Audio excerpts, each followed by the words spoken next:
सरकारी स्कूल या बीमारियों का अड्डा। हंटरगंज के इस विद्यालय की बदहाली ने खोली व्यवस्था की पोल। पानी, गंदगी, बदहाल शौचालय और स्वच्छता पर सवाल। क्या ऐसे माहौल में मिलेगा बच्चों को बेहतर भविष्य? नमस्कार, मैं हूं सिकंदर कुमार और आप देख रहे हैं टेलीकॉम गुरु न्यूज। हंटरगंज कहते हैं बच्चे देश का भविष्य हैं और विद्यालय उनके सपनों की पहली पाठशाला। लेकिन अगर वही पाठशाला गंदगी, जल जमाव और बदहाल व्यवस्थाओं का शिकार हो जाए तो सवाल एक स्कूल का नहीं बल्कि पूरी आस्था व्यवस्था का बन जाता है। आज हम आपको लेकर चल रहे हैं झारखंड के चतरा जिले के हंटरगंज प्रखंड के गोसाईडीह स्थित उत्क्रमित मध्य विद्यालय पिंडरी हिंदी, जहां हल्की बारिश के बाद सामने आई तस्वीरें गंभीर सवाल खड़े करती हैं। मुख्य द्वार पर जल जमाव, दुर्गंध मारता शौचालय, रसोई के पास गंदगी, जर्जर भवन और स्वच्छता की अनोखी अनदेखी। क्या ऐसे माहौल में बच्चे स्वस्थ रहकर पढ़ाई कर पाएंगे? आइए देखते हैं हमारी यह विशेष ग्राउंड रिपोर्ट। कैमरे में दिखाई दे रही तस्वीरें किसी सुनसान या उपेक्षित स्थान की नहीं बल्कि एक सरकारी विद्यालय की है, जहां हर दिन दर्जनों बच्चे शिक्षा ग्रहण करने आते हैं। हल्की सी बारिश ने ही विद्यालय की वास्तविक स्थिति उजागर कर दी। मुख्य प्रवेश द्वार पर पानी भर गया है और बच्चे इसी पानी के बीच होकर विद्यालय पहुंचने के मजबूर हैं। विद्यालय परिसर में जल जमाव के कारण बच्चों के लिए प्रार्थना सभा आयोजित करना भी मुश्किल हो जाता है। भवन की स्थिति भी चिंता का विषय बनी हुई है। जगह जगह पर बदहाली नजर आती है। सवाल यह है कि जब आधारभूत सुविधाएं कमजोर हो तो गुणवत्तापूर्ण शिक्षा का दावा कितना मजबूत माना जाए। यही तैयार होता है बच्चों का मध्याह्न भोजन, लेकिन रसोई के आसपास जमा गंदगी, पानी कई सवाल खड़े करता है। यदि भोजन अस्वच्छ वातावरण में तैयार होगा तो बच्चों के स्वास्थ्य पर क्या असर पड़ेगा? स्थानीय लोगों का आरोप है कि भोजन की गुणवत्ता पर भी नियमित निगरानी की आवश्यकता है। अब आपको दिखाते हैं इस विद्यालय की सबसे चिंताजनक तस्वीर। विद्यालय का शौचालय, जहां प्रवेश करते ही तेज दुर्गंध का सामना करना पड़ता है। यदि शौचालय की नियमित सफाई नहीं होगी तो संक्रमण फैलने का खतरा बढ़ना स्वाभाविक है।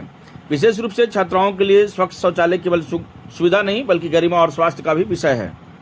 गंदगी, बदबू और अस्वच्छ वातावरण बच्चों को संक्रमण, पेट संबंधी बीमारियों और अन्य स्वास्थ्य समस्याओं की ओर धकेल सकता है।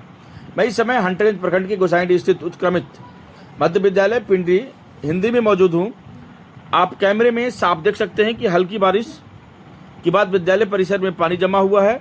मुख्य प्रवेश द्वार से लेकर रसोई और शौचालय तक स्वच्छता को लेकर गंभीर सवाल उठ रहे हैं।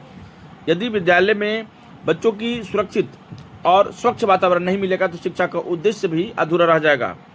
अब देखने वाली बात होगी कि शिक्षा विभाग, जिला प्रशासन, संबंधित अधिकारी इस मामले को कितनी गंभीरता से लेते हैं। सरकार शिक्षा, स्वास्थ्य, स्वच्छता और पोषण पर करोड़ों रुपए खर्च कर रही है, लेकिन यदि विद्यालय स्तर पर निगरानी कमजोर होगी तो योजनाओं का लाभ बच्चों तक कैसे पहुंचेगा? जरूरत है संबंधित अधिकारी विद्यालय का निरीक्षण करें, जल निकासी की व्यवस्था सुधारे, शौचालयों की नियमित सफाई की सुनिश्चित करें और मध्याह्न भोजन की गुणवत्ता की निष्पक्ष जांच कराएं। सरकारी विद्यालय किसी इमारत का नहीं बल्कि लाखों बच्चों के सपनों की नींव है। यदि इन विद्यालयों में गंदगी होगी, जल जमाव होगा और शौचालयों में दुर्गंध आएगी तो सबसे बड़ा नुकसान उन मासूम बच्चों का होगा जिनके भविष्य को संवारने की जिम्मेदारी पूरे समाज की है। उम्मीद है कि यह रिपोर्ट संबंधित अधिकारियों तक पहुंचेगी। केवल जांच के आदेश ही नहीं बल्कि जमीन पर सुधार भी दिखाई देगा। कैमरा पर्सन विकास के साथ मैं हूं सिकंदर कुमार। आप देख रहे थे टेलीकॉम गुरु न्यूज।